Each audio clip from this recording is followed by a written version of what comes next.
Dua dunia yang berbeza. Satu sport bike, satu naked bike. So mana satu pilihan korang? Hari ni jom kita buat perbezaan antara dua model ni. Kalau korang jenis bernafsu, korang nak lebih agresif, korang boleh ambil R15M. Okey, sebab dia ini kategori sport bike.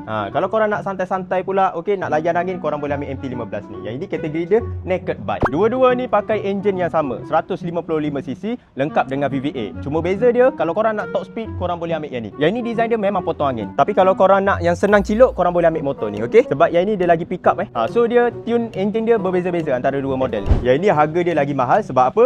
Yang ini extra, dia ada quick shifter, dia ada traction control, okey? Meter dia pun bagi aku lagi cantik tau guys, okey? Berbanding dengan MT-15 ni. So untuk MT-15 pula, dia sama je, dia ada sleeper class. Cuma kurang dia tak ada traction control, dia tak ada quick shifter. Meter pun agak bosan. So kesimpulannya, kalau korang nak top speed, korang boleh ambil R15M. Position ride dia lebih agresif dan lebih aerodynamic. Tapi kalau korang nak santai pula, korang boleh ambil MT-15. Position ride dia lebih tegap dan selesa kalau korang nak ride dalam bandar. Okay? So yang mana berminat boleh tekan back biru. Yang penting dua-dua motor ni ada ready stock tau.